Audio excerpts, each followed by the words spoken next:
तो ये वाली वीडियो में हम लोग बात करने वाले हैं CATCS railway operation and maintenance. तो स्टार्ट करेंगे हम लोग कंप्यूटर बेस्ड इंटरलॉकिंग से ये वाली वीडियो में।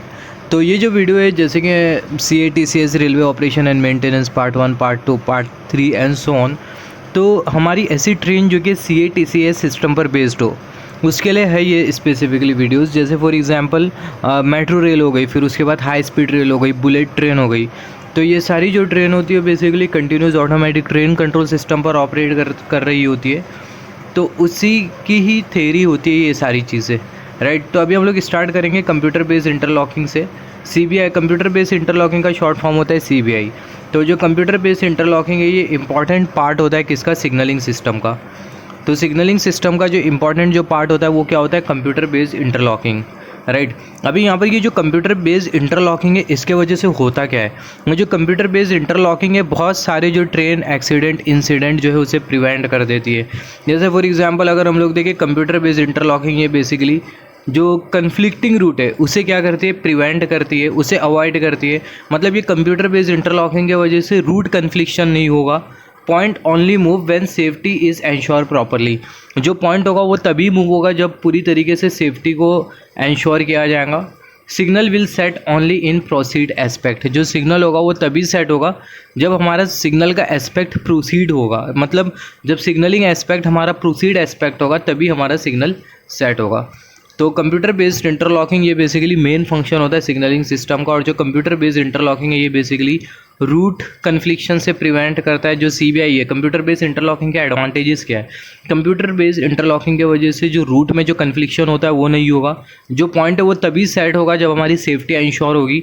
जो सिग्नल होगा वो तभी सेट होगा जब हमारा सिग्नल का एस्पेक्ट प्रोसीड एस्पेक्ट होगा, राइट। अभी यहाँ पर अगर हम लोग देखें हमें एक चीज़ के बारे में पता होना चाहिए, ट्रेलेबल पॉइंट का मतलब क्या होता है, नॉन ट्रेलेबल पॉइंट का मतलब क्या होता है। उससे पहले अगर हम लोग देखें जैसे कि हमें पता है इंटरप्टर क्या होता है। जो इंटरप्टर होता है वो बेसिकली लाइन को कनेक्ट और डिस्कनेक्ट करने का काम करता है, OHE को। Interrupter with relay is circuit breaker. अगर इंटरप्टर में अगर रिले लगाए तो उसको सर्किट ब्रेकर बोलेंगे। Interrupter without relay work as a interrupter. Interrupter में अगर रिले अगर लगाए तो जो इंटरप्टर होगा एज ए सर्किट ब्रेकर काम करेगा। इंटरप्टर में अगर रिले नहीं लगाए तो ऐसे केस में जो इंटरप्टर है वो एज ए इंटरप्टर ही काम करेगा। यहाँ पर अगर हम लोग देखें virtual signal is for making route, at least 2 signal is require for making route. यहाँ पर अभी अगर हम लोग देखें रूट बनाने के लिए कितनी सिग्नल की रिक्वायरमेंट होती है, रूट बनाने के लिए एटलीस्ट 2 सिग्नल की रिक्वायरमेंट होती है, राइट। तो जो वर्चुअल सिग्नल होता है बेसिकली रूट बनाने के लिए काम होता है। वर्चुअल सिग्नल का क्या काम होता है, it is use for making the route and at least 2 signal is require for making any route. किसी भी रूट को बनाने के लिए 2 सिग्नल तो चाहिए ही चाहिए होता है, राइट। जो पॉइंट होता है बेसिकली 2 टाइप का होता है। पहला जो पॉइंट होता है वो होता है ट्रेलेबल पॉइंट और दूसरा जो पॉइंट होता है वो होता है नॉन ट्रेलेबल पॉइंट। अभी यहाँ पर अगर हम लोग देखिए जो ट्रेलेबल पॉइंट और ये नॉन ट्रेलेबल पॉइंट में क्या डिफरेंस होता है, बहुत इंपॉर्टेंट है, राइट। अभी यहाँ पर ये पॉइंट क्या होता है, जो पॉइंट होता है ये एक ऐसा मैकेनिकल अरेंजमेंट होता है जो कि ट्रेन की ट्रैक को स्विच करने के लिए रिस्पॉन्सिबल होता है, राइट। अभी यहाँ पर ये ट्रेलेबल पॉइंट मशीन और ये नॉन ट्रेलेबल पॉइंट मशीन में क्या डिफरेंस होता है। सबसे पहला जो पॉइंट मशीन है ये एक डिवाइस है जो कि क्या करती है, ट्रैक को स्विच करती है नॉर्मल पोजीशन में और रिवर्स पोजीशन में, राइट। रिवर्स ट्रैक मतलब डाइवर्ज ट्रैक, राइट। तो जैसे कि हमने बात किया जो पॉइंट मशीन है ये एक ऐसी डिवाइस है जो कि क्या करती है, ट्रैक को स्विच करेगी, राइट। पॉइंट मशीन एक ऐसी डिवाइस है जो कि क्या करेंगी, ट्रैक को स्विच करेंगी या तो नॉर्मल पोजीशन में या तो रिवर्स पोजीशन में, राइट। अभी यहाँ पर अगर हम लोग देखें जो रिवर्स ट्रैक है उसे बेसिकली डाइवर्ज ट्रैक भी बोला जाता है, राइट। अभी यहाँ पर अगर हम लोग देखें ट्रेन का जो डिपो है उसमें ट्रेलेबल और नॉन ट्रेलेबल पॉइंट मशीन दोनों यूज़ किया जा सकता है। अभी यहाँ पर ये ट्रेलेबल पॉइंट मशीन और ये नॉन ट्रेलेबल पॉइंट मशीन दोनों में क्या डिफरेंस है और कौन सी पॉइंट मशीन ज़्यादा प्रिफरेबल होती है इसके भी बारे में डिस्कस करेंगे। तो सबसे पहले अगर हम लोग देखें ट्रेलेबल पॉइंट मशीन, स्टार्ट करते हैं नॉन ट्रेलेबल पॉइंट मशीन से। जो नॉन ट्रेलेबल पॉइंट मशीन है इसे basically self normalise point machine भी बोला जाता है।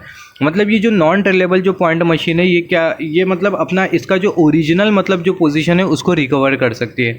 जैसे फॉर एग्जांपल अगर हम लोग देखें जो नॉन ट्रेलेबल पॉइंट मशीन है इसे बेसिकली डिज़ाइन किया गया है नॉर्मल पोजीशन में। मतलब इसका जो नॉर्मल पोजीशन है मान लेते हैं इसका बेस पोजीशन है, राइट। अभी ये जो नॉन ट्रेलेबल पॉइंट मशीन है, मान लेते हैं स्विच हो जाती है रिवर्स पोजीशन में, राइट। रिवर्स पोजीशन में स्विच हुई, ट्रेन पास होगी, फिर ट्रेन पास होने के बाद ये जो नॉन ट्रेलेबल जो पॉइंट मशीन है वो फिर से अपने नॉर्मल पोजीशन पे आ जाएंगी। मतलब हम लोग इसको सिंपल वर्ड में बोल सकते हैं, जो नॉन ट्रेलेबल पॉइंट मशीन होती है ये ऐसी पॉइंट मशीन होती है जो कि अपने ओरिजिनल पोजीशन को रिकवर कर सकती है, अपने ओरिजिनल पोजीशन में नॉर्मलाइज हो सकती है, राइट। तो नॉन ट्रेलेबल पॉइंट मशीन ये ऐसी पॉइंट मशीन होती है जो कि अपने ओरिजिनल पोजीशन में नॉर्मलाइज हो सकती है, अपने ओरिजिनल पोजीशन को रिकवर कर सकती है। अगर ये नॉन ट्रेलेबल पॉइंट मशीन को, अगर इसका जो ओरिजिनल पोजीशन है अगर ये रिवर्स डायरेक्शन में बनाया गया है तो ये बेसिकली रिवर्स डायरेक्शन जो होगा उसको रिकवर कर लेंगी। जैसे फॉर एग्जांपल मान लेते जो नॉन ट्रेलेबल जो पॉइंट मशीन है इसको हमने रिवर्स डायरेक्शन के लिए मतलब रिवर्स डायरेक्शन के लिए मतलब डिज़ाइन किया है। तो मान लेते हैं हमारी जो नॉन ट्रेलेबल जो पॉइंट मशीन है वो फॉरवर्ड डायरेक्शन में सेट हुई, ट्रेन पास हुई, फिर उसके बाद अगेन जो नॉन ट्रेलेबल जो पॉइंट मशीन होगी वो अपने ओरिजिनल पोजीशन को मतलब जो रिवर्स डायरेक्शन है उसको क्या कर लेंगी, रिकवर कर लेगी। तो सिंपल वर्ड में हम लोग बोल सकते हैं जो नॉन ट्रेलेबल पॉइंट मशीन होती है ये ऐसी पॉइंट मशीन होती है जो कि अपने नॉर्मल पोजीशन, अपना जो नॉर्मलाइज जो पॉइंट होता है उसको रिकवर कर सकती है।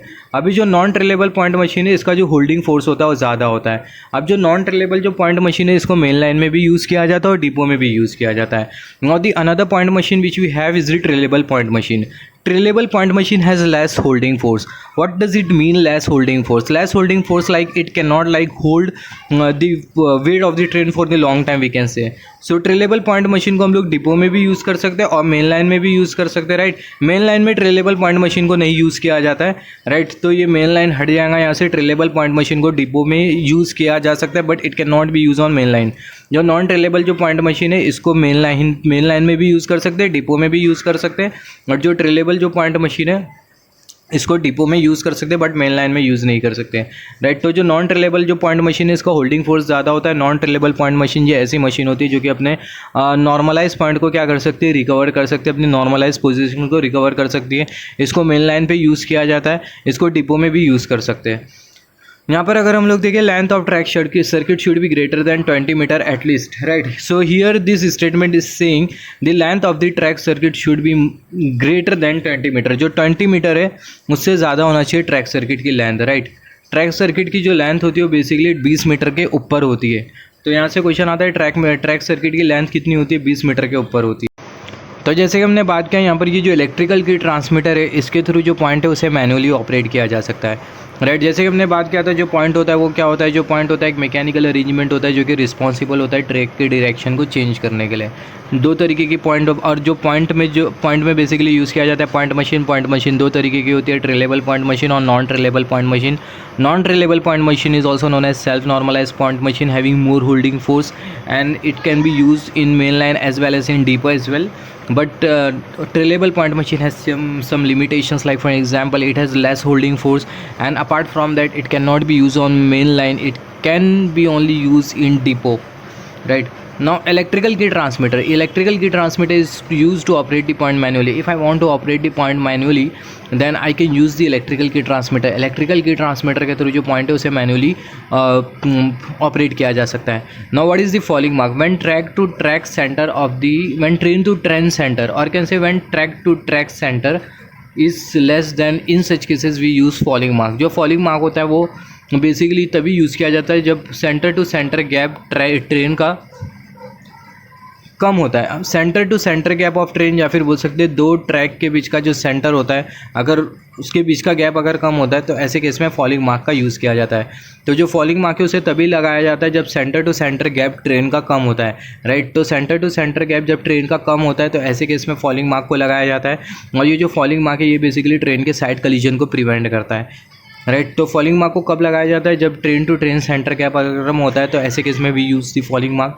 एंड फॉलिंग मार्क क्या करता है, बेसिकली ट्रेन को प्रिवेंट करता है against side collision. In fleet mode train run in straight track. Fleet mode में होता है जो ट्रेन होती है बेसिकली स्ट्रेट ट्रैक पे चलती है। Very important point, TORR what does it mean, train operated route release. तो ट्रेन ऑपरेटेड रूट रिलीज मतलब किसी एक रूट से जब ट्रेन ऑपरेट हो जाएंगी तो ऐसे केस में जो रूट होगा वो क्या हो जाएगा, रिलीज हो जाएगा, right. Once the train is operated, like for example ABCD, हमने ये कुछ पॉइंट कंसिडर किया है, राइट। तो मान लेते हैं हमारी जो ट्रेन है वो A से B गई, तो जब ट्रेन हमारी बी पे आएंगी तो ऐसे केस में जो पॉइंट ए होगा वो क्या हो जाएगा, उसका रूट रिलीज हो जाएगा, राइट। तो यहाँ पर अगर हम लोग देखें वही हमने डिस्कस किया, when train move from A to B then point A signal will get yellow and B signal get red and C signal remain white. जो सी का जो सिग्नल होगा वो क्या हो जाएगा, वाइट हो जाएगा। When train moves from B to C, जब ट्रेन हमारी बी से सी जाएंगी तो ऐसे केस में जो सी होगा वो क्या हो जाएगा, रेड हो जाएगा, और जो बी होगा वो क्या हो जाएगा, येलो हो जाएगा, और जो डी होगा वो क्या हो जाएगा, वाइट हो जाएगा। तो सिंपल वर्ड में हम लोग बोल सकते हैं जो रूट होगा वो रिलीज हो जाएगा जब हमारी ट्रेन ऑपरेट हो जाएंगी वो रूट से। जो रूट होगा वो रिलीज हो जाएगा जब हमारी ट्रेन वो रूट से आगे चले जाएंगी तो, राइट। अब यहाँ पर अगर हम लोग देखें एक मोड होता है जिसे बोला जाता है फ्लीट मोड। ये फ्लीट मोड में हमें जो रूट है उसे बार बार सेट अनसेट करने की ज़रूरत नहीं पड़ती। In fleet mode we do not have to set and unset the route, क्योंकि जो ट्रेन है वो स्ट्रेट ट्रैक पर जा रही होती है और सेम डायरेक्शन में जा रही होती है बैक टू बैक। तो ये रीज़न की वजह से फ्लीट मोड में जो रूट है उसे सेट और अनसेट नहीं करना पड़ता। तो ये क्वेश्चन आता है फ्लीट मोड क्या होता है। फ्लीट मोड एक ऐसा मोड होता है जिसमें जो रूट है उसे सेट और अनसेट नहीं करना होता है। जो ट्रेन होती है वो बैक टू बैक एक ही डायरेक्शन में जा रही होती है, या राइट। यहाँ पर अभी अगर हम लोग देखें self normalise point has normal, just hold on, self normalise point also known as non trailable point. जैसे हमने बात किया जो नॉन ट्रेलेबल पॉइंट है उसे सेल्फ नॉर्मलाइज पॉइंट भी बोला जाता है। और जैसे हमने बात किया ये जो सेल्फ नॉर्मलाइज पॉइंट है which is also known as non trailable point, ये अपने नॉर्मल पोजीशन को रिकवर कर लेता है जब ट्रेन पास हो जाती है। तो जैसे हमने बात किया जो सेल्फ नॉर्मलाइज पॉइंट है इसे नॉन ट्रेलेबल पॉइंट भी बोला जाता है। और ये एक ऐसा पॉइंट होता है जो कि अपने ओरिजिनल पोजीशन को रिकवर कर लेता है जब ट्रेन वो पॉइंट से पास हो जाती है। तो यहाँ पर अभी अगर हम लोग एक चीज़ अगर हम लोग नोट डाउन करें 500 mm ऑफ ओवरलोड, यहाँ पर अगर हम लोग देखें, और for underground neutral section has 4 switches. यहाँ पर अगर हम लोग देखें जैसे हमने बात किया था न्यूट्रल सेक्शन क्या होता है। जो न्यूट्रल सेक्शन होता है ये एक ऐसा सेक्शन होता है जो कि इलेक्ट्रिकली आइसोलेटेड होता है और मैकेनिकली कनेक्टेड होता है, राइट। अब यहाँ पर अगर हम लोग देखें जो न्यूट्रल सेक्शन की जो लेंथ होती है वो कितनी होती है। यहाँ पर अगर हम लोग देखें 500 mm of overhead and for underground 400 mm। मतलब यहाँ पर अगर हम लोग देखें जो ओवरहेड जो लाइन होती है, जैसे कि अगर हम लोग जैसे कि 2 तरीके की हमारी ट्रेन है, एक अंडरग्राउंड ट्रेन है और एक ओवरहेड वाली ट्रेन है, राइट। तो ओवरहेड वाली ट्रेन में जो न्यूट्रल सेक्शन की जो लेंथ होती है वो कितनी होती है, 500 mm तक की होती है, मतलब 5 मीटर तक की होती है। और जो अंडरग्राउंड ट्रेन है उसमें जो न्यूट्रल सेक्शन की जो लेंथ है वो 400 mm तक की होती है, मतलब 4 मीटर तक की होती है। यहाँ पर अगर हम लोग देखें यहाँ से एक OHE आ रही है और फिर उसके बाद यहाँ से एक OHE आ रही है, राइट। यहाँ पर इसी को ही बेसिकली बोला जाता है ओवरलैपिंग ऑफ OHE। यहाँ पर ये दोनों जो OHE है उसको हमने कुछ इस तरीके से मतलब यहाँ से मतलब जैसे फॉर एग्जांपल यहाँ से एक OHE आ रही है, जैसे कि यहाँ से एक वायर आ रहा है फेज़ ए और यहाँ से फेज़ बी आ रही है। अब ये फेज़ ए और फेज़ बी दोनों के बीच में कोई डायरेक्ट कनेक्शन नहीं है। तो ऐसे केस में अगर हम लोग देखें अगर हमें करंट फ्लो करवाना हो फेज़ ए से फेज़ बी, तो ऐसे केस में हम लोग क्या कर देंगे, यहाँ पर हम लोग कुछ इस तरीके से आइसोलेटर कनेक्ट कर देंगे। यहाँ पर हमने आइसोलेटर लगा दिया तो ऐसे केस में जो करंट होगा यहाँ से, और यहाँ पर हमने कुछ इस तरीके से जंपर वायर लगा दिया, यहाँ पर हमने कुछ इस तरीके से वायर लगा दिया। तो जो करंट होगा फेज़ ए से यहाँ पर आएगा, ये जंक्शन से यहाँ पर आएगा, कुछ इस तरीके से फ्लो होगा, यहाँ पर आएगा, फिर यहाँ से फेज़ बी से फ्लो होगा, and it is known as overlapping of the OHE. So this point is one of the important point which is very important to consider. In case of overhead train the length of the neutral section is 5 meter. In case of underground train the length of the neutral section is 400 meter. Neutral section में हमें 4 switches मिलते हैं जिसके बारे में हमने already discuss किया है। अभी यहाँ पर अगर हम लोग देखें emergency communication system in train, यहाँ पर अगर हम लोग देखें ट्रेन में एमरजेंसी कम्युनिकेशन सिस्टम क्या क्या होता है। अगर ट्रेन में अगर किसी भी तरीके की एमरजेंसी आ गई तो ऐसे केस में एमरजेंसी कम्युनिकेशन सिस्टम क्या है ट्रेन में। यहाँ पर अगर हम लोग देखें train radio which has interface with TCMS, सबसे पहला है ट्रेन रेडियो, और ये जो ट्रेन रेडियो है इसकी इंटरफेसिंग है किसके साथ, TCMS के साथ। यहाँ पर अगर हम लोग देखें modes of communication PBX mode, ये जो PBX मोड है बेसिकली प्राइवेट, PBX का फुल फॉर्म क्या होता है, प्राइवेट ब्रांच एक्सचेंज, राइट। फिर उसके बाद यहाँ पर ये ग्रुप मोड हो गया, फिर उसके बाद प्राइवेट मोड हो गया, फिर उसके बाद एमरजेंसी मोड हो गया, राइट। तो यहाँ पर अलग अलग वही मोड के बारे में डिस्कशन किया गया है। तो जैसे हमने बात किया emergency communication system in train में जो एमरजेंसी कम्युनिकेशन सिस्टम है वो क्या क्या है, सबसे पहला ट्रेन रेडियो है, और जो ट्रेन रेडियो है उसकी इंटरफेसिंग होती है किसके साथ, TCMS के साथ। फिर उसके बाद अगर हम लोग देखें मोड्स ऑफ कम्युनिकेशन, जैसे हमने बात किया कौन कौन से मोड है, PBX मोड है जिसका फुल फॉर्म है प्राइवेट ब्रांच एक्सचेंज मोड, दूसरा ग्रुप मोड हो गया, फिर प्राइवेट मोड हो गया, फिर उसके साथ एमरजेंसी मोड हो गया। यहाँ पर अगर हम लोग देखें EPABX direct line network, it is a telephone system use in an emergency and in this network communication line never remain busy.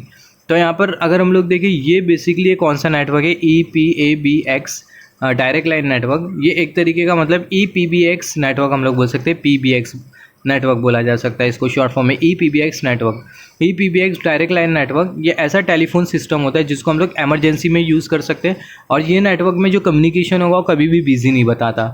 EPBX normal line network, it is also use as a telephone system, इसको भी telephone system के तौर पर use किया जा सकता है। And it is use normally, इसको नॉर्मली यूज़ किया जा सकता है, और जो कम्युनिकेशन लाइन है वो बेसिकली बिजी बता सकती है ये वाले नेटवर्क में, राइट। तो EPBX network direct line network, और फिर उसके बाद EPBX network normal line network, right. EPBX direct line network, EPBX normal line network. EPBX direct line network जैसे हमने बात किया है टेलीफोन सिस्टम में जो कि एमरजेंसी में यूज़ किया जाता है, और इसमें कभी भी लाइन हमें बिजी नहीं मिलेंगी। और EPBX नॉर्मल लाइन नेटवर्क ये भी एक तरीके का मतलब टेलीफोन सिस्टम है, ये बेसिकली नॉर्मली यूज़ किया जाता है, राइट। और इसमें जो कम्युनिकेशन जो सिस्टम है वो कभी कभी बिजी बता सकता है, मतलब जो नेटवर्क है वो कभी कभी बिजी बता सकता है। Emergency communication is done with station controller room and with OCC। OCC का फुल फॉर्म होता है ऑपरेशन कंट्रोल सेंटर। तो जो एमरजेंसी कम्युनिकेशन है ये बेसिकली स्टेशन कंट्रोलर रूम से भी किया जा सकता है, तो बहुत इंपॉर्टेंट है। एमरजेंसी कम्युनिकेशन ये SCR से भी किया जा सकता है और OCC से भी किया जा सकता है। जो SCR है इसे बेसिकली लोकल सिस्टम बोला जाता है, और जो OCC है इसे सेंट्रल सिस्टम बोला जाता है। हम लोग ऐसे भी बोल सकते हैं जो स्टेशन कंट्रोलर है इसे बेसिकली लोकल कंट्रोल सेंटर भी बोला जाता है, LCS लोकल कंट्रोल सेंटर, और जो OCC इसे सेंट्रल कंट्रोल सेंटर भी बोला जाता है, राइट। सेंट्रल कंट्रोलर भी बोला जा सकता है। तो स्टेशन कंट्रोलर को लोकल कंट्रोलर भी बोला जा सकता है, और जो OCC है उसे बेसिकली सेंट्रल कंट्रोलर भी बोला जा सकता है। तो जो एमरजेंसी कम्युनिकेशन है ये स्टेशन कंट्रोलर से भी हो सकता है और ऑपरेशन कंट्रोल सेंटर से भी हो सकता है। यहाँ पर अभी अगर हम लोग देखें हमारी ट्रेन में बेसिकली एक वाल्व होता है जिसे बोला जाता है DBB valve, driver brake valve. Is use when service brake of the train is not working properly. मान लेते हैं हमारी जो ट्रेन है उसका जो सर्विस ब्रेक है वो बराबर से काम नहीं कर रहा है, तो ऐसे केस में कौन सा वाल्व यूज़ किया जाएगा? ड्राइवर ब्रेक वाल्व यूज़ किया जाएगा। Driver brake valve is also use to shunt faulty train by healthy train. यहाँ पर अभी अगर हम लोग देखें अगर फॉल्टी ट्रेन को अगर शंट करते हुए लेके जाए, जैसे फॉर एग्जांपल मान लेते हैं एक फॉल्टी ट्रेन है और एक हेल्थी ट्रेन है। जो हेल्थी ट्रेन है वो फॉल्टी ट्रेन को क्या कर रही है? पुल करके लेके जा रही है। तो ऐसे केस में बेसिकली होता क्या, पुश मूवमेंट होता है। जैसे कि फॉल्टी ट्रेन आगे रहती है, हेल्थी ट्रेन पीछे रहती है, और जो हेल्थी ट्रेन होती है वो फॉल्टी ट्रेन को क्या कर रही होती है? पुश करके लेके जा रही होती है। तो ऐसे केस में ट्रेन में ब्रेक लगाने के लिए हमें क्या यूज़ करना होता है? ड्राइवर ब्रेक वाल्व यूज़ करना होता है। तो जो ड्राइवर ब्रेक वाल्व है basically is also use to rescue the faulty train by healthy train. जैसे फॉर एग्जाम्पल अगर फॉल्टी ट्रेन में अगर हमें ब्रेक लगाना हो, राइट, तो ऐसे केस में हेल्थी ट्रेन से लगाया जाएगा, और ऐसे केस में ड्राइवर ब्रेक वाल्व का यूज़ किया जाएगा, right. Driver brake valve, right. Signal always in left due to space constraint, it might be in right hand side also. यहाँ पर अगर हम लोग देखें हमारी ट्रेन का जो सिग्नल होता है वो हमेशा लेफ्ट हैंड साइड में ही होता है। उसका रीज़न ये होता है due to space constraint, but कोई केसेस में जो सिग्नल होता है वो राइट हैंड साइड भी होता है। VCB should get open when train passes from the neutral section। जैसे हमने बात किया जब हमारी ट्रेन न्यूट्रल सेक्शन से पास होती है तो ऐसे केस में जो VCB है वो क्या हो जाना चाहिए? ओपन हो जाना चाहिए। During neutral section VCB should open sequentially and train should run under costing. यहाँ पर अगर हम लोग देखें न्यूट्रल सेक्शन में क्या, न्यूट्रल सेक्शन में से जब हमारी ट्रेन जाएंगी तो ऐसे केस में जो VCB है वो सिक्वेंशियली ओपन होना चाहिए। मतलब पहली वाली कार का पहला वाला VCB, फिर दूसरा वाला VCB, फिर तीसरा वाला VCB। तो जो VCB है वो सिक्वेंशियली मतलब ओपन होना चाहिए। और जब भी हमारी ट्रेन न्यूट्रल सेक्शन में से जाएंगी तो ऐसे केस में जो ट्रेन है वो कोस्टिंग पोजीशन में से जाना चाहिए। मतलब जो मास्टर कंट्रोलर है वो कोस्टिंग पोजीशन में रहना चाहिए। यहाँ पर अभी अगर हम लोग देखें डिग्रेडेड मोड में क्या होना चाहिए? डिग्रेडेड मोड में जो ट्रेन है उसको हम लोग बेसिकली, जैसे कि डिग्रेडेड मोड कौन सा है? कट आउट मोड हो गया, रेस्ट्रिक्टेड मैनुअल मोड हो गया, रन ऑन साइड मोड हो गया। तो ये सारे के सारे जो मोड है डिग्रेडेड मोड है। तो डिग्रेडेड मोड में जो रूट है वो बेसिकली लॉक और क्लियर होना चाहिए, प्रॉपर कम्युनिकेशन होना चाहिए, जो स्टेटस है ट्रेन का वो नोन होना चाहिए, राइट। फिर उसके बाद focus on distance and speed, distance और जो स्पीड है उस पर प्रॉपर फोकस होना चाहिए। TO should focus on each point and signal during movement in degraded mode. जो ट्रेन ऑपरेटर है उसे बेसिकली अच्छी तरीके से फोकस करना चाहिए हर सिग्नल पे और हर पॉइंट पर जब हमारी ट्रेन डिग्रेडेड मोड पर चलती है तो, राइट।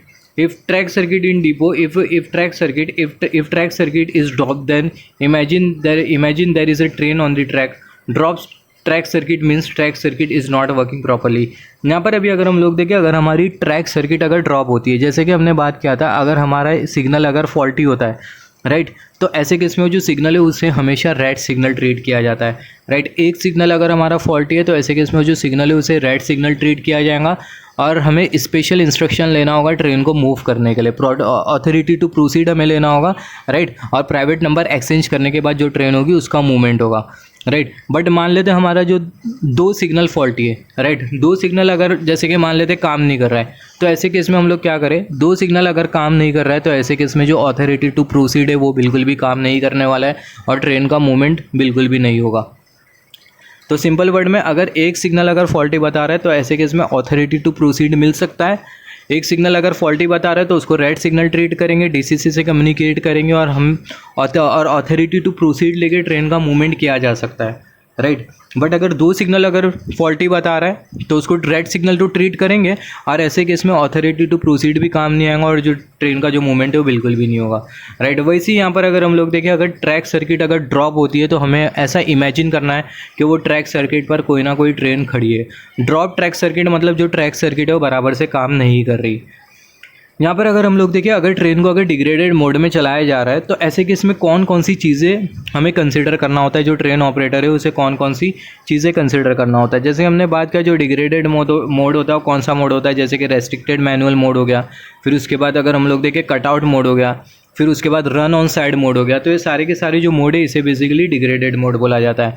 वॉशिंग मोड हो गया, राइट। तो ये सारे के सारे जो मोड है बेसिकली डिग्रेडेड मोड है और डिग्रेडेड मोड में ट्रेन की जो स्पीड होती है 25 kmph से नीचे ही होती है, राइट। तो डिग्रेडेड मोड में जो ट्रेन ऑपरेटर है उसे क्या क्या इंश्योर करना है, ट्रेन चलाने के टाइम जो रूट है वो सेट और लॉक होना चाहिए और जो ट्रेन ऑपरेटर है ट्रेन चलाते समय हर एक सिग्नल को नोटिस करेगा, हर एक पॉइंट को नोटिस करेगा। ट्रेन ऑपरेटर और जो डीसीसी या फिर हम लोग बोल सकते हैं ट्रेन ऑपरेटर या फिर ओसीसी, ट्रेन अगर डिपो में चल रही है तो ट्रेन ऑपरेटर और डीसीसी, ट्रेन अगर मेन लाइन पे चल रही है तो ट्रेन ऑपरेटर और ओसीसी, दोनों के बीच में जो कम्युनिकेशन है बहुत अच्छी तरीके से होना चाहिए। और जो ट्रेन ऑपरेटर है वो हर सिग्नल और हर पॉइंट को अच्छी तरीके से नोटिस करेगा। जो ट्रेन ऑपरेटर है जो डिस्टेंस और जो स्पीड है उसके ऊपर बहुत अच्छी तरीके से फोकस करेगा और जो स्टेटस है ट्रेन को बहुत अच्छी तरीके से नोन होना चाहिए, राइट। तो क्या क्या पता होना चाहिए डिग्रेडेड मोड में, सबसे पहला रूट सेट एंड लॉक होना चाहिए। ट्रेन ऑपरेटर हर सिग्नल और हर पॉइंट को नोटिस करना चाहिए। ट्रेन ऑपरेटर जो है वो बेसिकली डिस्टेंस और जो स्पीड है उस पर बहुत अच्छी तरीके से फोकस करना चाहिए। जो ट्रेन ऑपरेटर जो है उसका प्रॉपर कम्युनिकेशन होना चाहिए ओसीसी और ओसीसी के साथ अगर ट्रेन मेन लाइन पे है तो, और डीसीसी के साथ अगर हमारी ट्रेन डिपो कंट्रोलर में तो, राइट। और जो ट्रेन ऑपरेटर है उसे ट्रेन के स्टेटस के बारे में बहुत अच्छी तरीके से पता होना चाहिए। फिर उसके बाद अभी अगर हम लोग देखें, जैसे कि हमने डिस्कस किया था, other than working team supervisor will verify the work like bogie supervisor will verify the work has been done और not properly and supervisor will verify safety independent check. यहाँ पर अभी अगर हम लोग देखें सेफ्टी इंडिपेंडेंट चेक के बारे में स्पेसिफिकली यहाँ पर डिफाइन किया गया है। Supervisor of another shift will verify the work. यहाँ पर अभी अगर हम लोग देखें सेफ्टी इंडिपेंडेंट चेक का मतलब क्या होता है, जैसे फॉर एग्जांपल मान लेते हैं हमारी जो ड्यूटी जो होती है रेलवे में, जो ऑपरेशन मेंटेनेंस, स्पेसिफिकली मेंटेनेंस में जो ड्यूटी जो होती है वो शिफ्ट में होती है। तो मान लेते हैं हमारी एक ट्रेन है, वो ट्रेन का हमने सर्विस चेक किया और मान लेते हैं मॉर्निंग वाली जो शिफ्ट है उसने मतलब ट्रेन का सर्विस चेक किया और सर्विस चेक करने के बाद वो सर्विस चेक पूरी तरीके से कंप्लीट हो गया। जब सर्विस चेक पूरी तरीके से कंप्लीट हो जाता है तो ऐसे केस में हमें देखना होता है कि मतलब सारा काम बराबर से हुआ है क्या नहीं, किसी भी तरीके का फॉल्ट तो अभी पेंडिंग है ही नहीं, या फिर अगर कोई पैनल वैनल तो ओपन नहीं है, या फिर कुछ मैन मटेरियल तो ट्रेन में छूट नहीं गया, क्योंकि अगर ट्रेन अगर मेन लाइन पे जाएंगी वो मैन मटेरियल अगर रखा रहेगा तो ऐसे केस में पैसेंजर देखेंगे एंड ये मतलब हमारी सर्विस के लिए ये अच्छा नहीं होता है।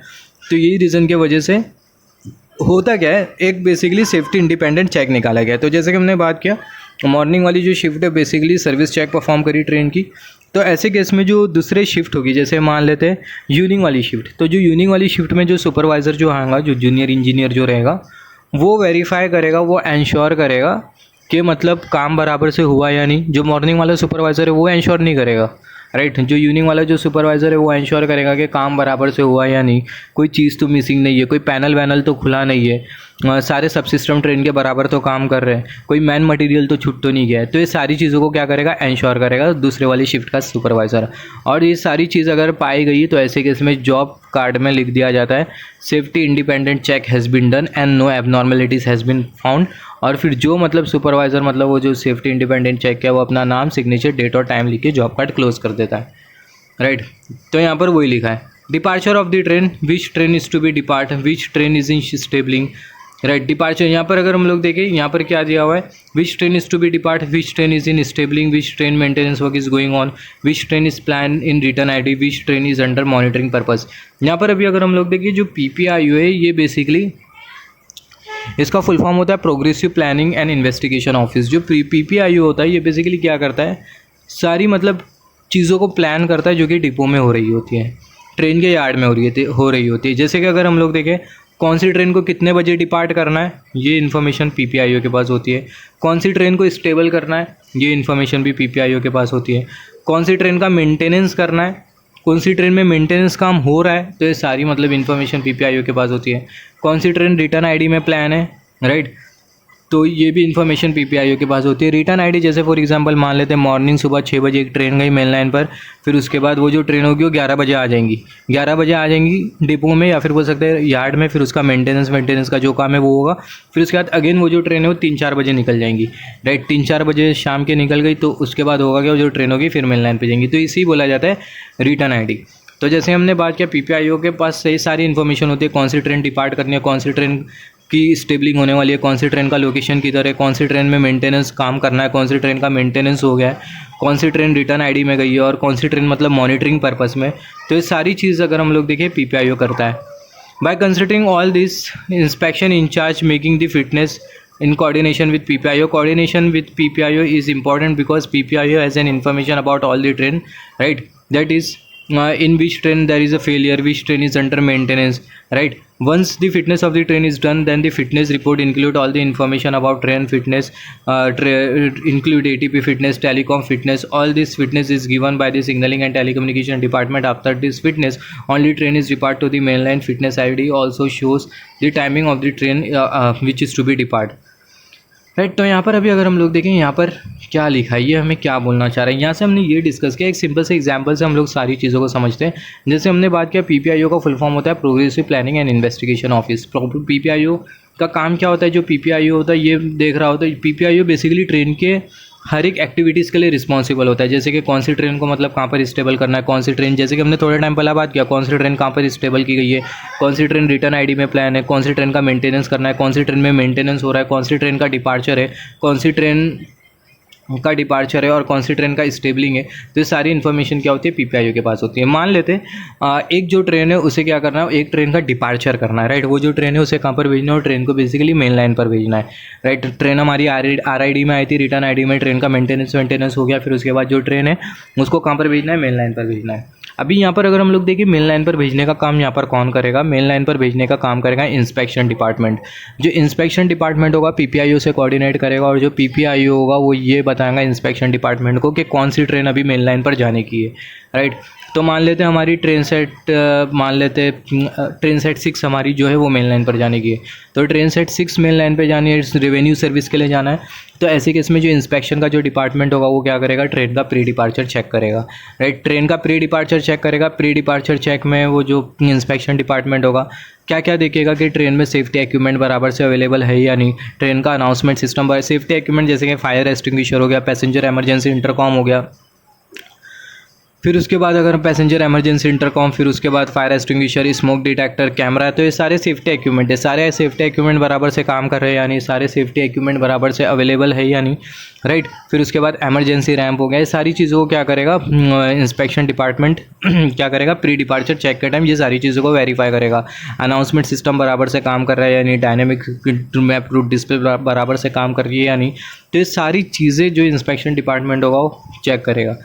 चेक करने के बाद जो इंस्पेक्शन डिपार्टमेंट होगा वो क्या करेगा, ट्रेन की फिटनेस भरेगा। ट्रेन की फिटनेस किस में भरेगा, लॉग बुक में भरेगा, राइट। ट्रेन की फिटनेस भरा, लॉग बुक में इंस्पेक्शन डिपार्टमेंट ने ट्रेन की फिटनेस भर दिया, उस पर अपनी साइन कर दिया। अभी वो जो ट्रेन की जो फिटनेस होगी वो कहाँ पर जाएंगी, PPIO के पास जाएंगी। PPIO ट्रेन की जो फिटनेस होगा वो कहाँ पर भेजेगा, DCC में भेजेगा। ट्रेन की जो फिटनेस है वो कहाँ पर चले गई, ट्रेन की फिटनेस में कौन कौन सी फिटनेस होगी, जैसे कि ATP फिटनेस हो गई, टेलीकॉम फिटनेस हो गई, राइट। ATP सिग्नलिंग की फिटनेस हो गई, टेलीकॉम की फिटनेस हो गई। तो ये सारी फिटनेस को मतलब रेडी करके ट्रेन फिटनेस जो होगा वो लॉग बुक में मेंशन कर दिया जाएगा और वो जो लॉग बुक होगा वो DCC में भेज दी जाएंगी। अब DCC में लॉग बुक चले गई तो ऐसे केस में होगा क्या, DCC डिपो कंट्रोल सिस्टम, उसमें जो ट्रेन ऑपरेटर होगा वो आएगा और ट्रेन सेट 6 की जो लॉग बुक होगा उसे लेगा। फिर उसके बाद वो लॉग बुक लेने के बाद ट्रेन में जाएगा और फिर उसके बाद पूरी तरीके से प्री डिपार्चर चेक करेगा। फिर से सेम चीज़ करेगा, ब्रेक चेक करेगा, सारी चीज़ें चेक करेगा और सारी चीज़ें चेक करने के बाद जो ट्रेन ऑपरेटर होगा DCC के साथ नंबर एक्सचेंज करके ट्रेन का मूवमेंट स्टार्ट करेगा और फिर वो ट्रेन को कहाँ पर लेके जाएगा, मेन लाइन पर लेके जाएगा। तो कुछ इस तरीके से हमारा पूरा सिस्टम काम करता है। यहाँ पर अगर हम लोग देखें ID swiping is the process in which we depart a particular train on different ID. यहाँ पर अभी अगर हम लोग देखें आईडी स्वाइपिंग ये एक ऐसा प्रोसेस होता है जिसमें हम लोग क्या करते हैं, एक पर्टिकुलर ट्रेन को हम लोग डिपार्ट करते हैं दूसरी आईडी पर। This is to depart the train in timely manner. This is to depart the train in timely manner. ये टाइमली मैनर, टाइमली मतलब ट्रेन को अगर डिपार्ट करना होता है तो ऐसा करना होता है। जैसे फॉर एग्जाम्पल मान लेते हैं हमारी जो ट्रेन सेट 6 है और ट्रेन सेट 7 है, तो जो ट्रेन सेट जो 6 है इसका जो डिपार्चर जो टाइम है वो मान लेते हैं 3 बजे का है, और ट्रेन सेट जो 7 है इसका जो डिपार्चर जो टाइम है वो कितने बजे का है, 4 बजे का है, राइट। तो जो ट्रेन सेट जो 6 है उसको ट्रेन आईडी दी गई है 303 और ट्रेन सेट जो 7 है उसे ट्रेन आईडी दी गई है 304। अभी मान लेते हैं ट्रेन सेट 6 में कुछ प्रॉब्लम हो गया, तो ऐसे केस में जो ट्रेन सेट 7 है उसको तो हम लोग डिपार्ट कर सकते हैं 3 बजे के टाइम, राइट। तो ट्रेन सेट 7 को हमने 3 बजे के टाइम डिपार्ट कर दिया, तो ट्रेन आईडी कौन सी देंगे, 303 देंगे, जो कि ट्रेन सेट 6 की थी। तो यहाँ पर हमने क्या किया, आईडी को स्वाइप किया। क्यों स्वाइप किया, ताकि जो ट्रेन है उसको हम लोग टाइमली भेज सके सर्विस में। तो जो आईडी स्वाइपिंग है ये एक ऐसा प्रोसेस होता है जिसमें हम लोग क्या करते हैं, एक दूसरी ट्रेन को डिपार्ट करते हैं, राइट। हम लोग ट्रेन को एक्सचेंज कर देते, फॉल्टी ट्रेन को हेल्थी ट्रेन के साथ एक्सचेंज कर देते, और जो आईडी होता है उसको हम लोग क्या कर देते, स्वाइप कर देते। तो सिंपल वर्ड में हम लोग बोल सकते हैं जो आईडी स्वाइपिंग होता है ये एक ऐसा प्रोसेस होता है जिसमें हम लोग ट्रेन की आईडी को स्वाइप करते, दो अलग पर्टिकुलर ट्रेन की जो आईडी होती है उसको हम लोग स्वाइप कर देते ताकि जो ट्रेन है उसको हम लोग टाइमली मैनर पर मेल लाइन भेज पाए, राइट। ट्रेन शुड डिपो, जैसे हमने बात किया जो ट्रेन है टाइम पे डिपार्ट होना चाहिए। For that we need to ensure that there is no fault in train, right. जैसे कि हमने बात किया अगर हमें ट्रेन को अगर टाइमली अगर मेन लाइन पर भेजना है तो हमें क्या क्या इंश्योर करना होता है, ट्रेन में किसी भी तरीके का फॉल्ट नहीं होना चाहिए, ट्रेन में किसी भी तरीके का एबनॉर्मेलिटीज़ नहीं होना चाहिए, ट्रेन एकदम फिट होना चाहिए। ऐसा नहीं कि ट्रेन गई मेन लाइन पे और मेन लाइन पे जाके फॉल्ट आ गया, ट्रेन रुक गई, तो ये बहुत मतलब वर्स्ट कंडीशन होती है पूरे सिस्टम के लिए। 2 तरीके के पावर ब्लॉक होते हैं, शैडो पावर ब्लॉक, राइट, और दूसरा होता है shadow power block in depot और shadow power block on line. जैसे हमने बात किया shadow power block on depot और shadow power block on main line, तो दोनों में क्या डिफरेंस होता है। जैसे कि shadow power block in depot, if SIV work is happening and all at the same time VAC work is happening, right. Shadow power block on time integrated department working. तो यहाँ से हमने क्या समझा, जैसे फॉर एग्जांपल मान लेते हैं shadow power block. Shadow power block एक ऐसा पावर ब्लॉक होता है, नॉर्मल पावर ब्लॉक में सिर्फ होता है क्या, OHE डिस्चार्ज हो जाती है, कोई अर्थिंग रॉड नहीं लगाया जाता। शैडो पावर ब्लॉक ऐसा पावर ब्लॉक होता है जिसमें OHE को तो डिस्चार्ज किया जाता है, साथ ही साथ डिस्चार्ज रॉड, अर्थिंग रॉड भी लगा दिया जाता है, राइट। और ये जो पावर ब्लॉक होता है इसे बोला जाता है शैडो पावर ब्लॉक। डिपो में शैडो पावर ब्लॉक, इसका मतलब क्या है, जैसे फॉर एग्जांपल डिपो में हमने शैडो पावर ब्लॉक लिया, क्यों लिया, क्योंकि हमें पेंटोग्राफ का कुछ काम करना है, पेंटोग्राफ की कार्बन स्ट्रिप का मेजरमेंट करना है, right. Eight the same time VAC का भी काम करना है। तो यहाँ पर अगर हम लोग देखें 2 अलग अलग मतलब सब सिस्टम के काम करना है, 2 अलग अलग सब सिस्टम के ऊपर काम करना है। तो ये जो पावर ब्लॉक हो गया, कौन सा पावर ब्लॉक हो गया, शैडो पावर ब्लॉक हो गया डिपो में। और दूसरा shadow power block on main line, ये क्या होता है, जैसे फॉर एग्जांपल मेन लाइन पे सिविल डिपार्टमेंट को भी काम करना है, इलेक्ट्रिकल डिपार्टमेंट को भी काम करना है, टेलीकॉम डिपार्टमेंट को भी काम करना है, राइट। तो इससे क्या बोला जाता है, शैडो पावर ब्लॉक बोला जाता है। यहाँ पर ये अगर मेन लाइन पर अगर हमें काम करना है किसी स्टेशन के बाजू, तो ऐसे केस में हमें PTW लेना होता है। PTW स्टेशन कंट्रोलर इशू करता है कोऑर्डिनेट करते हुए ट्रैफिक कंट्रोलर के साथ, और ये नॉन रेवेन्यू हायर में ही होता है।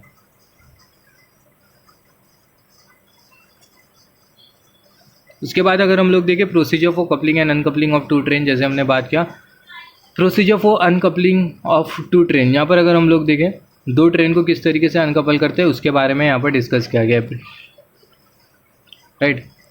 अनकपल gangway of both the train. यहाँ पर अगर हम लोग देखें 2 ट्रेन को हम लोग अनकपल, 2 यूनिट को, नॉट 2 ट्रेन, 2 यूनिट को हम लोग किस तरीके से अनकपल करेंगे उसके प्रोसीजर के बारे में यहाँ पर डिस्कस किया गया है, राइट। जैसे फॉर एग्जांपल अगर हम लोग देखें 2 कार को, या फिर हम लोग बोल सकते हैं 2 यूनिट को, specifically 2 unit.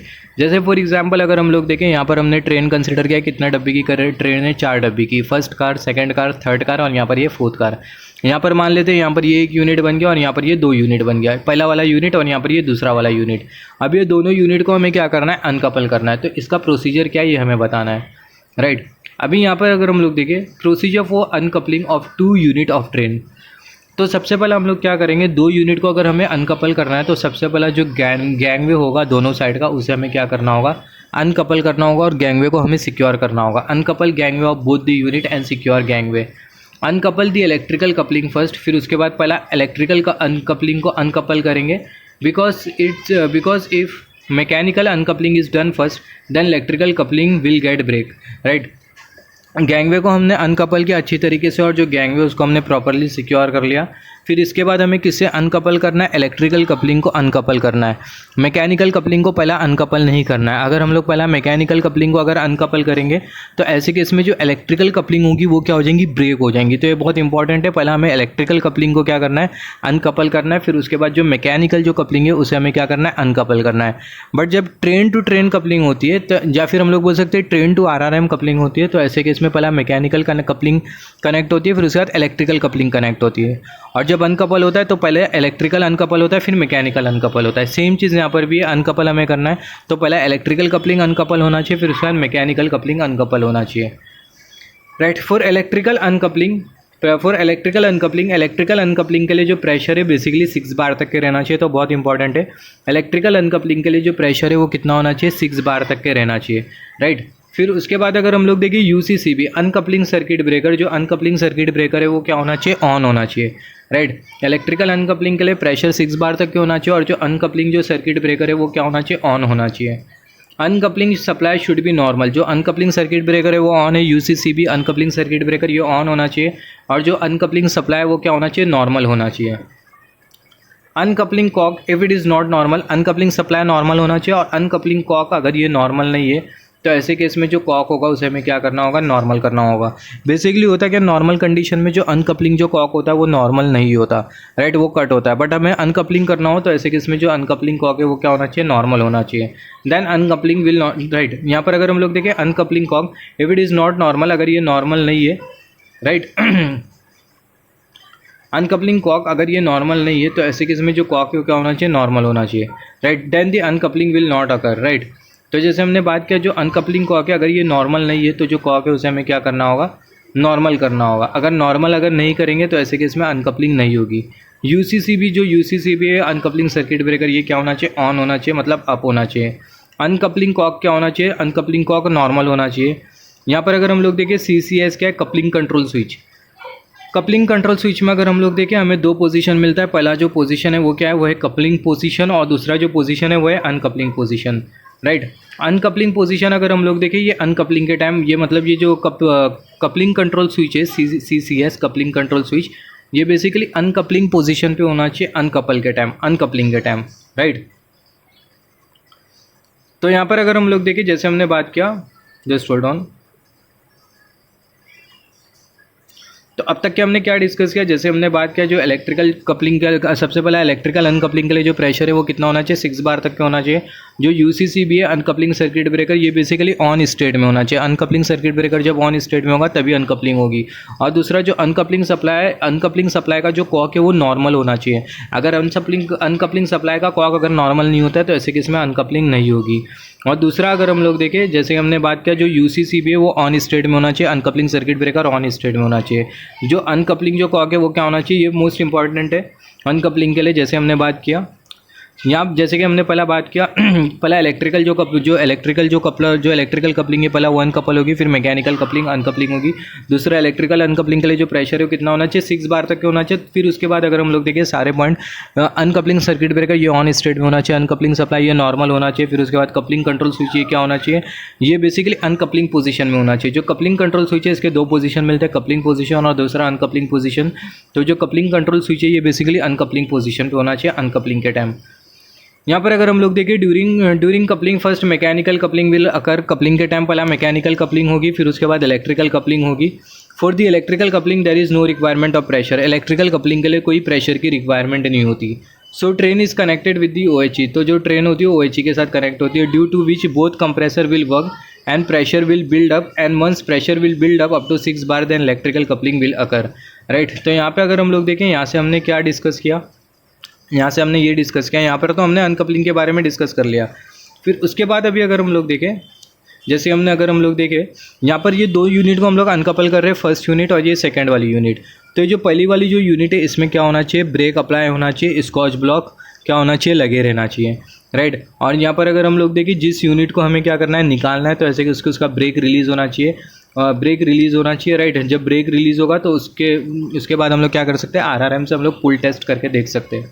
Right, same as shunting procedure. तो ये बहुत इंपॉर्टेंट है। अगर हम लोग 2 यूनिट को अगर अनकपल कर रहे हैं जिसमें से एक यूनिट स्टैटिक होगी और दूसरी जो यूनिट होगी वो मूव करेगी, तो ब्रेक कौन सी यूनिट में लगा होना चाहिए, स्टैटिक वाली में या फिर जो मूव कर रही है उसमें लगा होना चाहिए। जो स्टैटिक रहने वाली उसमें ब्रेक लगा होना चाहिए, स्कॉच ब्लॉक भी लगा होना चाहिए। और जिस यूनिट का हम लोग मूवमेंट करेंगे उसमें क्या होना चाहिए, उसमें ब्रेक रिलीज़ होना चाहिए, उसमें ब्रेक लगा नहीं होना चाहिए, राइट। फिर उसके बाद अभी अगर हम लोग देखें, जैसे कि हमने बात की, ये तो हमने अनकपलिंग के बारे में डिस्कस कर लिया। अनकपलिंग में हमने क्या क्या डिस्कस किया, अगर यूनिट को अगर हम लोग अनकपल करेंगे तो सबसे पहला हमारा जो गैंगवे होगा उसको हम लोग अनकपल करेंगे और गैंगवे को हम लोग सिक्योर कर लेंगे। फिर उसके बाद जो इलेक्ट्रिकल कपलिंग होगी उसको अनकपल करेंगे, फिर मैकेनिकल कपलिंग को अनकपल करेंगे। उसका रीज़न ये होता है जो इलेक्ट्रिकल कपलिंग है वो ब्रेक ना हो जाए। फिर उसके बाद जो इलेक्ट्रिकल अनकपलिंग में जो प्रेशर है वो बेसिकली 6 बार तक के होना चाहिए। फिर उसके बाद जैसे हमने बात किया uncoupling circuit breaker on state में होना चाहिए। फिर उसके बाद कपलिंग कंट्रोल स्विच जो है वो क्या होना चाहिए, अनकपलिंग पोजीशन पे होना चाहिए। और फिर उसके बाद जो अनकपलिंग कॉक है वो नॉर्मल पोजीशन पे होना चाहिए, राइट। अनकपलिंग कॉक जब नॉर्मल पोजीशन पे होगा तब हमारी ट्रेन अनकपल होगी। Uncoupling cock should be in the normal position. फिर उसके बाद अभी अगर हम लोग देखें, यहाँ पर हम लोग कपलिंग के बारे में बात कर रहे हैं। अब जब ट्रेन को कपलिंग करेंगे तो ऐसे केस में कपलिंग के टाइम पहला जो मैकेनिकल कपलिंग है वो होना चाहिए, फिर उसके बाद इलेक्ट्रिकल कपलिंग होगी, राइट। तो पहला जैसे कि हमने यूनिट को अनकपल किया, अभी 2 यूनिट को हमें क्या करना है, कपल करना है। तो सबसे पहला कौन सी कपलिंग होगी, पहला मैकेनिकल कपलिंग होगी, फिर मैकेनिकल कपलिंग के बाद कौन सी कपलिंग होगी, इलेक्ट्रिकल कपलिंग होगी, राइट। इलेक्ट्रिकल कपलिंग के लिए अगर हम लोग देखें प्रेशर की रिक्वायरमेंट होती है, राइट। अब ये प्रेशर कैसा बनेगा, राइट। इलेक्ट्रिकल कपलिंग के लिए प्रेशर की रिक्वायरमेंट होती है। अब ये प्रेशर कैसा बनेगा, ये प्रेशर तभी बनेगा जब हमारी ट्रेन OHE से कनेक्ट होगी, राइट। जब हमारी ट्रेन OHE से कनेक्ट होगी तो ऐसे केस में कौन सी हमारी यूनिट को OHE से कनेक्ट करना है, राइट। जो हमारी जो स्टैटिक जो यूनिट है उसे OHE से कनेक्ट करना है। या फिर हम लोग बोल सकते हैं इलेक्ट्रिकल कपलिंग तभी होगी जब हमारी ट्रेन में प्रेशर होगा। ट्रेन में प्रेशर कब होगा, जब हमारी ट्रेन OHE से मतलब कनेक्टेड होगी, राइट। तो कपलिंग के टाइम पहला मैकेनिकल कपलिंग होगी, फिर उसके बाद इलेक्ट्रिकल कपलिंग होगी। और इलेक्ट्रिकल कपलिंग के लिए प्रेशर की रिक्वायरमेंट होती है ट्रेन में, राइट। तो हमें ट्रेन को क्या करना होगा, OHE से कनेक्ट करना होगा, राइट। जिसके वजह से जो दोनों जो कंप्रेसर होंगे वो काम करेंगे और फिर उसके बाद प्रेशर बिल्डअप होगा। और जब प्रेशर हमारा 6 बार तक के चले जाएगा तो ऐसे केस में इलेक्ट्रिकल कपलिंग होगी। इलेक्ट्रिकल कपलिंग अनकपलिंग 6 बार प्रेशर होना ज़रूरी है, तभी कपलिंग और अनकपलिंग होगी। जब हमारी ट्रेन कपलिंग हो जाएंगी, जब 2 यूनिट का कपलिंग हो जाएगा तो ऐसे केस में जो UCC है अनकपलिंग सर्किट ब्रेकर, ये अनकपलिंग सर्किट ब्रेकर ये डाउन पोजीशन पे आ जाना चाहिए। फिर उसके बाद जो कपलिंग की जो supply uncoupling circuit breaker down position पे आ जाना चाहिए। फिर उसके बाद जो अनकपलिंग कॉक है उसे हमें क्या करना होगा, कट डाउन करना होगा। और फिर उसके बाद जो कपलिंग कंट्रोल स्विच है ये कपलिंग पोजीशन पे आ जाना चाहिए, राइट। फिर उसके बाद अभी अगर हम लोग देखें जो TDR है, ट्रेन डिवाइड रिले, ये बेसिकली शो करना चाहिए कि जो ट्रेन है बेसिकली इलेक्ट्रिकली कपल है या नहीं। अगर रिले अगर पिकअप किया है तो ऐसे केस में जो ट्रेन है वो इलेक्ट्रिकली कपल है, राइट। तो ये भी बहुत इंपॉर्टेंट है। जैसे हमने बात किया ये 3 मोस्ट इंपॉर्टेंट है। जैसे हमने बात किया uncoupling circuit breaker, uncoupling Kock, फिर उसके बाद कपलिंग कंट्रोल स्विच, ये बेसिकली जैसे हमने बात किया अनकपलिंग सर्किट ब्रेकर को हमें क्या करना है, डाउन पोजीशन पे लाना है, मतलब ट्रिप करना है। फिर उसके बाद जो अनकपलिंग जो कॉक है वो क्या करना होगा, अनकपलिंग कॉक को हमें कट डाउन करना होगा, राइट। जैसे कि अनकपलिंग के टाइम हमने क्या किया था, नॉर्मल किया था, बट हमें कपलिंग करना है तो ऐसे केस में जो अनकपलिंग कॉक है उसे हमें क्या करना होगा, कट करना होगा। फिर उसके बाद जो कपलिंग कंट्रोल स्विच है उसे हमें क्या करना होगा, कपलिंग पोजीशन पे लेके आना होगा। और फिर उसके बाद जो ट्रेन डिवाइडेड जो रिले वो क्या शो करना चाहिए, TDR मतलब ट्रेन डिवाइडेड रिले। जब हमारी दोनों यूनिट कपल हो जाएंगी तो ऐसे केस में जो ट्रेन डिवाइडेड रिले जो है उसका स्टेटस हमें चेक करना है, राइट। अगर रिले अगर पिकअप है तो ऐसे केस में जो ट्रेन है वो इलेक्ट्रिकली कपल है। अगर रिले अगर पिकअप नहीं है तो ऐसे केस में जो ट्रेन है वो इलेक्ट्रिकली कपल नहीं हुई है, मतलब जो यूनिट है वो इलेक्ट्रिकली कपल नहीं हुई है। MCDR का फुल फॉर्म क्या होता है, mechanical coupling detection relay is pickup. Mechanical coupling detection relay भी क्या होना चाहिए, पिकअप होना चाहिए। जब हमारी ट्रेन मैकेनिकल कपलिंग कपल होगी तो ऐसे केस में जो रिले होगा पिकअप कंडीशन में होगा। गिव डोर कमांड हमें सिग्नल देना होता है। अगर सारे डोर अगर ओपन हो रहे और क्लोज हो रहे तो इसका मतलब जो यूनिट है वो कपल हो गई है। फिर उसके बाद हमें जो गैंगवे उसे हमें क्या करना है, गैंगवे को हमें क्लोज कर देना है कपलिंग के बाद, राइट। गैंगवे को हमें क्या कर देना है, फिर से मतलब कनेक्ट कर देना और गैंगवे को सिक्योर कर लेना है, राइट। तो यहाँ पर ये 2 रिले मोस्ट इंपॉर्टेंट है, ट्रेन डिवाइडेड रिले और दूसरा है mechanical coupling detection relay, right. तो जो ट्रेन डिवाइडेड रिले ये पिकअप होना चाहिए। ट्रेन डिवाइडेड रिले अगर पिकअप होगा तो इसका मतलब हमारी जो ट्रेन है वो इलेक्ट्रिकली कनेक्टेड है। मैकेनिकल कपलिंग डिटेक्शन रिले ये भी पिकअप होना चाहिए। मैकेनिकल कपलिंग डिटेक्शन रिले अगर ये भी पिकअप है तो इसका मतलब हमारी जो ट्रेन है वो मैकेनिकली कपल है। और अगर ट्रेन अगर जैसे TDR ट्रेन डिवाइडेड रिले ये भी अगर पिकअप है, MCDR mechanical coupling detection relay, ये भी अगर पिकअप है तो इसका मतलब हमारी जो ट्रेन है वो इलेक्ट्रिकली भी कनेक्टेड है, मैकेनिकली भी कनेक्टेड है। And then we have to give the door opening command and closing command. Door opening command और क्लोजिंग कमांड देने पर अगर सारे डोर ओपन क्लोज हो रहे, सारे यूनिट के डोर अगर ओपन क्लोज हो रहे सारी पूरी ट्रेन के, तो इसका मतलब हमारी जो ट्रेन है वो इलेक्ट्रिकली भी कनेक्ट हो गई है, मैकेनिकली भी कनेक्ट हो गई है, राइट। फिर उसके बाद हमें क्या करना है, गैंगवे को सिक्योर कर देना है। तो ये सारे मोस्ट इंपॉर्टेंट पॉइंट है जब हमें ट्रेन को कपल करना है। तो ऐसे केस में हमें क्या क्या नोट डाउन करना होता है कपलिंग के time. Once again repeating the same concept for the last time. जो अनकपलिंग सर्किट ब्रेकर है डाउन पोजीशन पे होना चाहिए। फिर उसके बाद जो अनकपलिंग कॉक है वो क्या हो जाना चाहिए, कट हो जाना चाहिए। फिर उसके बाद जो कपलिंग कंट्रोल स्विच है वो बेसिकली कौन से पोजीशन पे आ जाना चाहिए, कपलिंग पोजीशन पे आ जाना चाहिए। ट्रेन डिवाइडेड रिले ये पिकअप स्टेट में होना चाहिए। फिर उसके बाद MCDR mechanical coupling detection relay, mechanical coupling detection relay ये भी कौन सी कंडीशन में होना चाहिए, पिकअप कंडीशन में होना चाहिए, राइट। अगर ये दोनों पिकअप कंडीशन में, तो इसका मतलब हमारी जो ट्रेन है बेसिकली कपल हो गई है मैकेनिकली और इलेक्ट्रिकली। उसके बाद हमें डोर ओपनिंग क्लोजिंग कमांड देना। अगर डोर ओपनिंग क्लोजिंग अगर सारी ट्रेन में हो रहा है तो इसका मतलब जो ट्रेन है वो इलेक्ट्रिकली कपल हो गई है। फिर उसके बाद जो गैंग है उसे हमें लगा के सिक्योर कर देना है।